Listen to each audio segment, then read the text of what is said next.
All right, ladies and gentlemen, welcome back. Mark Hayes, Brock Ganeles here with you on the podcast known as Two Men in Black and White, an honest conversation. All right, so, wow, crimers are going to crime. That's what they do. And the Trump administration never lets us down. You know, you wake up every day, you kind of check the phone after you've done your prayers, thank the good Lord for giving you another day. And you look at the headlines and you see that this fucking guy has still not died yet. Come on, cholesterol, do your thing.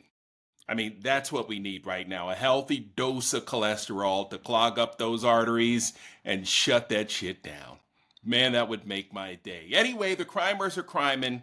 They're trying to protect Trump. And one of his, deceivingly devilish looking goons, Tulsi Gabbard, who has morphed into more iterations of her political ideology in the last 5 years, 10 years, than we can swing a stick at. What she go from Democrat to independent to Russian spy to right-wing activist. Now she's in charge of protecting the nation and not doing a very good job. So Brock, she would like folks to change the findings of the finest intelligence agency on the planet so that it can't be used against Trump. There's no bottom. There really is no bottom. Brock Ganeles joining us from the Hudson Valley up in New York. What it is, B.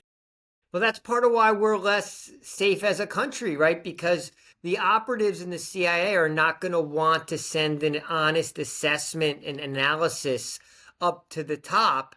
And it's also why Five Eyes and other allies, if I'll put them in quotes, because I'm not sure who's considers them an ally of us anymore, are going to be willing to share information because they're not going to trust at the top of the chain what happens and where that information goes. Internally, it's going to be, do people lose their jobs because they write something honestly that the power that be doesn't like, Tulsi Gabbard?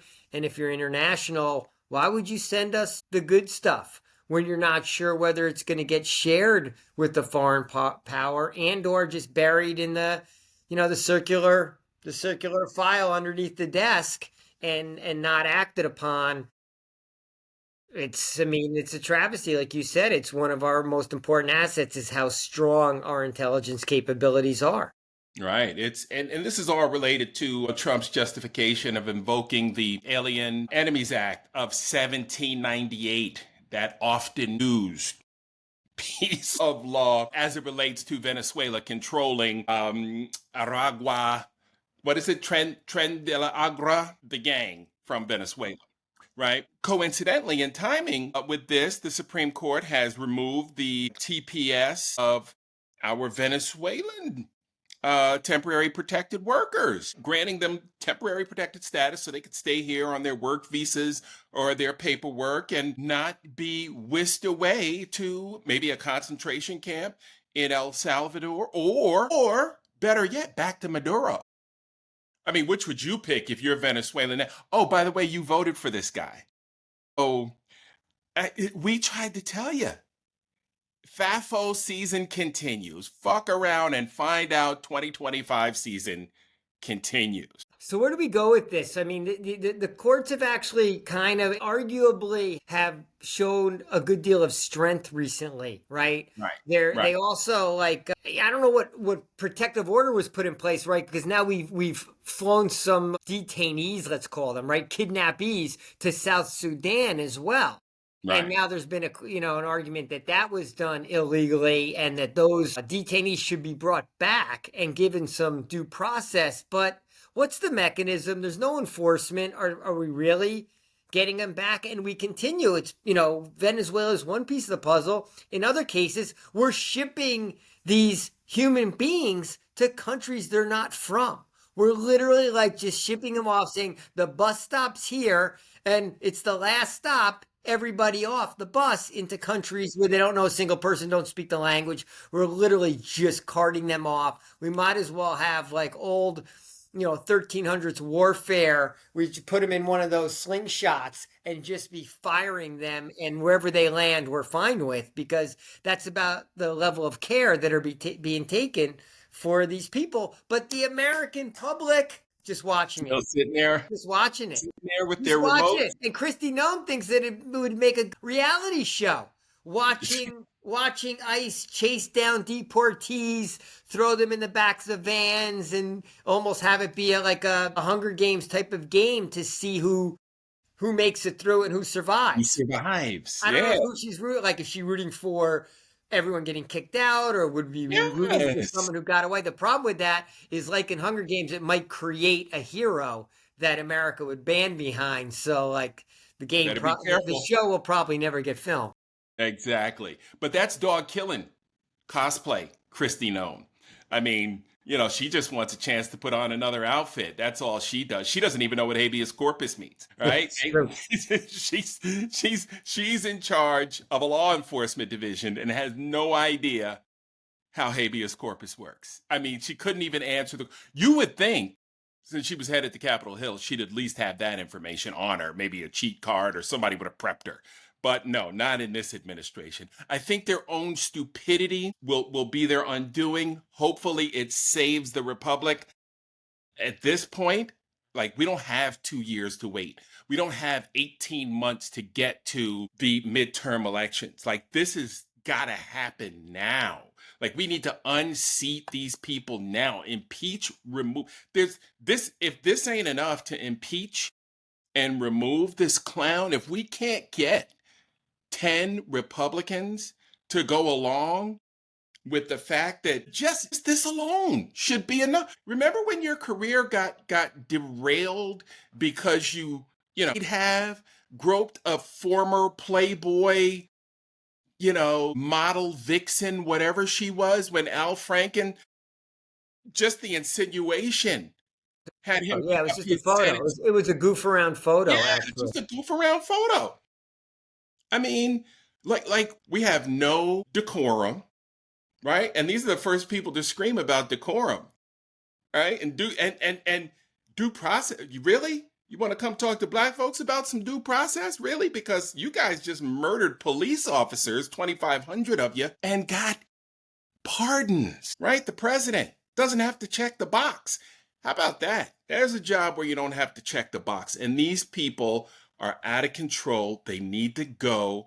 Like, this is just the stuff we're finding out about. Imagine what we don't know. Well, look, I don't even think we're close to having 10 MAGA senators. We're not even in the ballpark of that yet. But we clearly have, from the legal point of view, we could create a laundry list of impeachable offenses. So that's like a starting point, right? And that's why we didn't mind a week ago when that congressman from, I think, Michigan slapped together some articles of impeachment, because I do think, even though it'll take a while, it's a good conversation to be having to the American people, to start prepping them for the fact that, like, the offenses are impeachable. Whether we have the people in the seats that are willing to convict is a whole nother question. So what's it going to take to get them there? How bad does it have to get? Or how much civil unrest does there have to be where they realize the American people are just not going to put up with this any longer? Speaking of putting up with things, we did accept, meaning Donald Trump, our leader, did accept the free plane from Qatar today. So we've received that. A lot of kicking and screaming. But at the end of the day, Trump took the money. He took it. It's his plane now. So a bunch of people complained, but no one did anything about it. How much is that going to cost us? What happened? The taxpayer. Well, we don't know. Let's see. It's going to take, what would they say? It was $100 billion to retrofit it or fix it or make sure it's secure. So to put it into operational use is going to cost a boatload. Because who knows what sound devices are on there? Who knows what espionage sound devices in there, right? You can't just take this shit. From a known state terrorism sponsor. Yeah, but the list of atrocities today was a particularly egregious day. Disturbing. Right? I mean, the Department of Justice rolled back the mandates they'd had in the police departments in both Louisville and Minneapolis. So all those laws that were going to at least maybe somewhat put the police in check against brutality and, in some cases, both of those cases, murder. Murder. Yep. stripped away, right? And that's where the Project 2025 racism just plays itself out in full regalia, right? Yep. Like, Yep. okay, we're just rolling back something that was protecting Black lives, and Those don't matter. doesn't need to be there anymore. We don't need those. We don't need those guardrails. So let's go back to where we were 50 years ago and Sure. fire away. Sure. Try to turn your body cam off before you shoot someone in the back. Right. You'll be fine. You'll be fine. And the hits keep coming. When we look at corporate America, Disney weighed in. They're firing their temporary workers from Venezuela. If you don't have your paperwork at the end of next month, you got to go. Trump said so. And then we got Delta or the airlines saying, hey, flights are being cut to Newark. How much money is being lost on flights that are being cut to Newark International Airport? International, for our MAGA viewers out there, international means that the flights have originated in a country other than this one, right? So let's say a flight comes in from Canada and it flies to the US. Now it took off in Canada. Is that an international flight?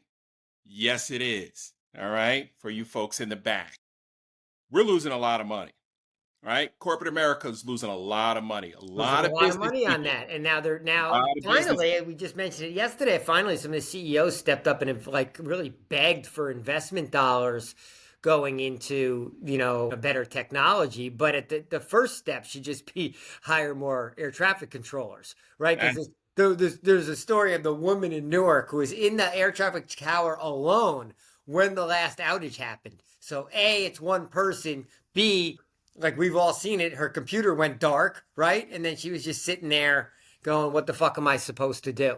Right. Yeah, so we've had that issue. But once again, corporate America has failed us across the board. Sure. Target's numbers sucked. I guess that should make us all feel happy, although I thought they would have been even worse. Right.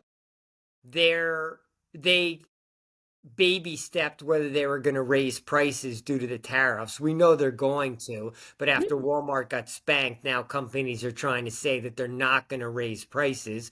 We know Right. that's a total load of horse shit. That's Of correct. course they're going to. Sure. But now they just learned the lesson that Amazon got spanked, Walmart got spanked, so now all the other CEOs are pretending like they're not going to raise pricing.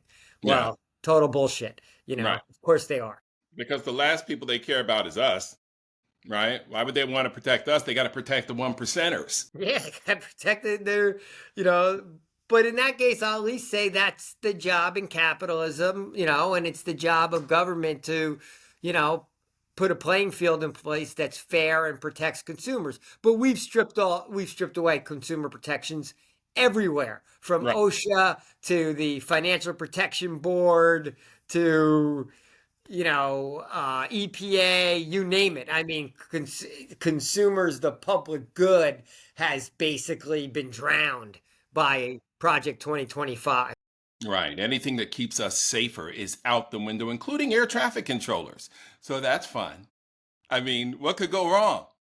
Right? What could go wrong in the air I mean, the at cops 30,000 doing feet? this, it's been surprising we haven't had another incident. Yeah. Um, Terrible. But the comment about, like, going back to Christy Nome and the idea that she has floated a reality show of immigrants being chased down Does that. by, ICE agents, and just thinking about the idea that it could create a national hero if there was actually someone who was getting away. Because Right. it gets us back to what is going to be the spark that lights the flame that wakes up complacent America, particularly complacent white America. So I watched the full 6-minute commentary from Bruce Springsteen in Manchester. I'd only seen, Okay. and he laid out like in his Springsteen blue collar guy who's been writing about America in his songwriting for 50 years and like the promise of America, and when America falls short of the promise, which is a lot of what his songs are about the people who haven't made it, the 98%, the 99%ers. But he's calling Trump treasonous. he's talking to the audience about how America has totally lost its course and lost its moral compass and lost its desire to strive to be this great nation, and that we have a president who doesn't even understand what it is about America that makes it special. So as I listened to it as a white guy, it really resonated with me, as Springsteen's music has my entire life. Mm-hmm.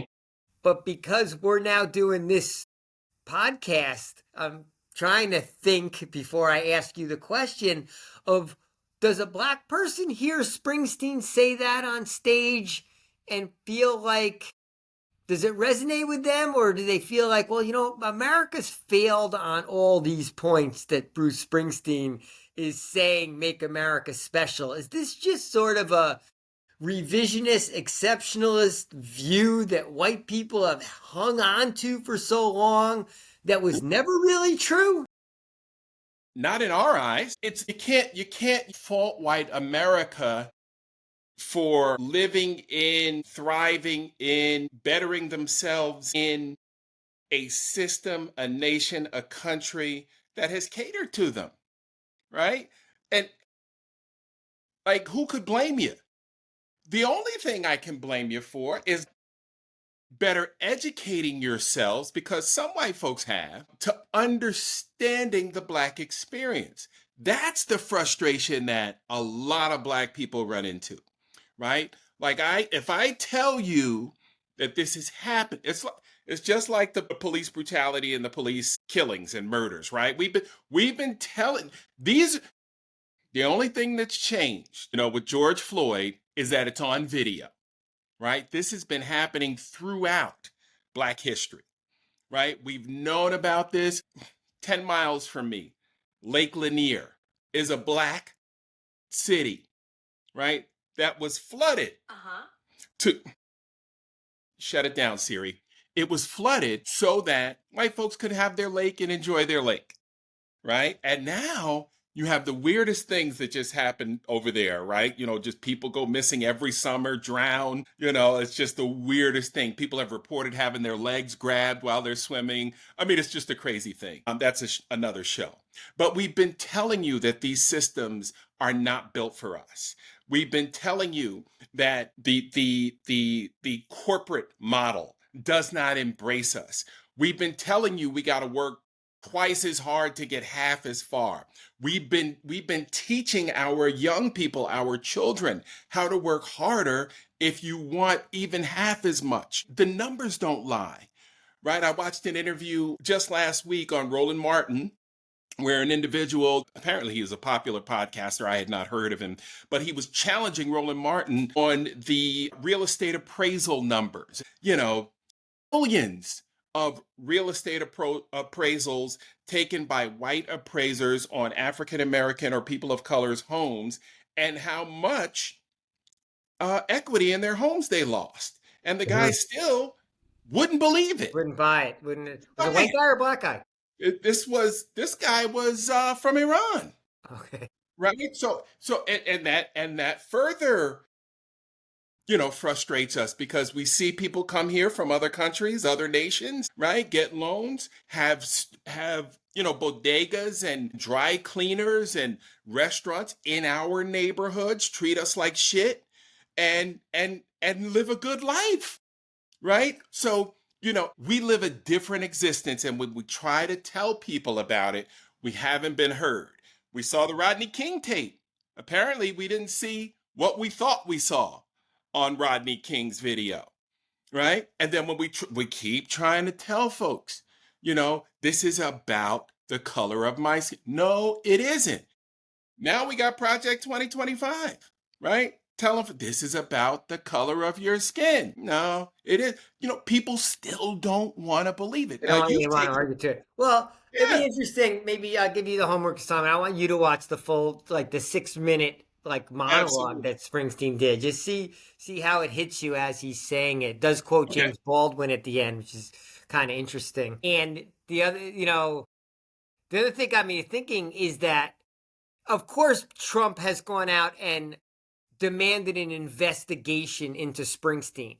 as he's demanded an investigation into Beyonce and Taylor Swift. Like, he's just constantly announcing this need for investigations. I'm sure Pam Bondi's happy to do all of them, but what they're investigating, I have no fucking idea. And this is where I really I want them to investigate. I want them to arrest Bruce Springsteen. I feel like white America needs a visual, visceral experience and or kind of like a martyr in order to get energized to say that's too much. Right? Go cuff Taylor Swift. Go ahead. Perp walk Taylor Swift, right? Because we need something that takes everyone from complaining and being frustrated to just being boiling anger. And you know how angry white people can get. We saw it at those town halls, right? Take the jobs away, take the health care away, show up at a town hall. So, of course, MAGA decided, okay, no more town halls. So, put a pin in that, in that balloon. It's interesting too, because I was explaining to a family member over the weekend how you and I were doing this dialogue and this podcast and sharing ideas between, the Black and white communities. And, they kind of turned their head to the side and said, I don't think I've seen anything like that before. And we said, yeah, we know. And I said, yeah, we know. It's one of those interesting things where you and I are on the same page. We need complacent white America to wake up, get off the couch, put your remote controls down, put your all birds on, get your khakis and get out here, make some signs, make some noise. And the first thing we need you to do is help us shut down this parade on July 14th. That parade cannot go forward. June 14th. I keep saying July. But, July 4th is going to be another one of those big symbolic holidays, where America comes together, and it's got to be the time to send this guy a punch in the mouth. And you mentioned James Baldwin. If you want to understand the Black experience, go to YouTube. Look up some of James Baldwin's interviews with white interviewers where he explains to them what it means to be Black in America. And I just posted a James Baldwin quote on my Facebook, and it says, we can disagree and still love each other unless your disagreement is rooted in my oppression and denial of my humanity and right to exist. I mean, he sums up what it is to be Black America in these great sentences that have lived on throughout history. And as an amazing writer, some of his books, I would encourage white America trying to understand more about the Black experience to read some of James Baldwin. Read The Rage of a Privileged Class by Ellis Coates. It was one of the first books I read as a professional when I got out of college and started working in my chosen career. And I read about all these African Americans that had really succeeded, like corporate C-suite type folks, who had just this rage bubbling underneath the surface because they never felt seen, never felt good enough, never felt understood. And it doesn't take much to read a book. You can read a book in the safety of your own home. And like I tell people all the time, if you're really daring, and I told folks this in my TEDx, if you really want to live out on the edge, go to a Black church one Sunday. We'll tell you everything that's going on in the Black community. I don't care if it's in New York, Jacksonville, Dallas, Los Angeles, or the heart of Chicago. We're going to tell you what the hell's going on in the Black community at a Black church. And we're going to welcome you in, and then we're probably going to feed you afterwards. Okay, I've never been to a Black church. I'm not a religious man, but I will go to a Black. I will take you up on that. I will figure that one out.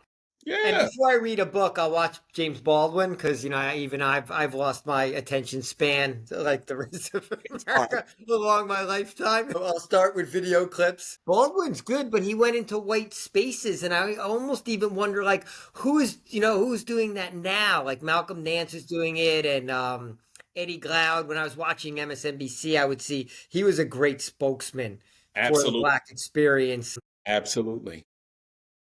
And maybe Those those voices, conversations are still going on networks that I'm not watching anymore. But not that many of them were going on anyway. and that's the problem, right? I mean, look at the cover. We have seen minimal to minuscule coverage of the state of the People Power tour, right? Nothing. Nothing. But end to end coverage on Jake Tapper talking about a bunch of, behind the scenes ex-aides, disgruntled Democratic strategists and what they were doing in April of 2024 vis-a-vis Joe Biden's preparations for running for president. And like Right. that's been a big story in the fucking mainstream media, which continues to epically fail America on just a day by day basis, Yep. right? Well, And and what I would encourage you to do, folks, if you're still into mainstream media, call and complain. Every one of those calls and complaints goes right to the top to the general manager's office at your local television station. So if you're not happy with the programming you're seeing, the kind of stories they're covering, call, email, write letters. If you trust snail mail, I don't particularly do, but contact your local broadcaster. Contact ABC News, CBS News, NBC News. How do you think they know when they have to make cutbacks? They look at the ratings sheet every day to see how many people watched. That's how they make their money. You are the product. That's why it's free. Well, your cable's not free, but anytime the product is free over the air or wherever, you are the product, just like Facebook.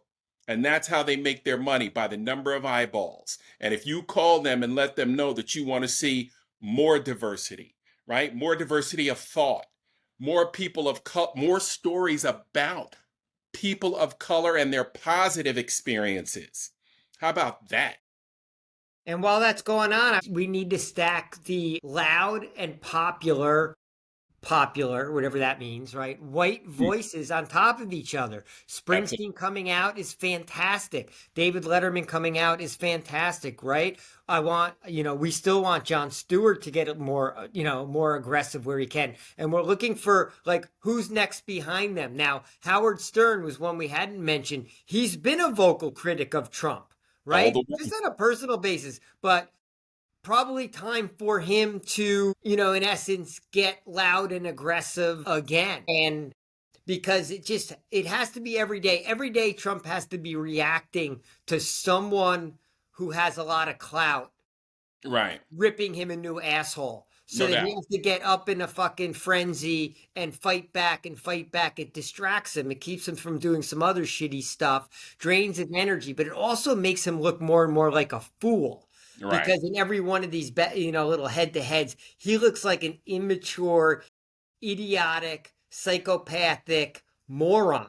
So the More. more you can, poke that bear, the more it chips away at his veneer. And that we have to chip away at his veneer. He needs to be punched every day. Jab, jab, jab, jab, jab. Now on June 14th, we're going to try to come with like an overhand right, but day in and day out, it's got to be jab, jab, jab, jab, jab. And no one can shirk from the responsibility of being aggressively oppositional. Right. Right.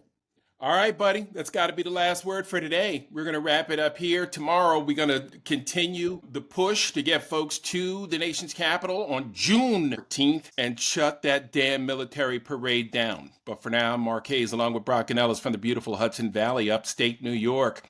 Always a pleasure. All right, Mark, good talking to you. Talk to you tomorrow. Yes, sir.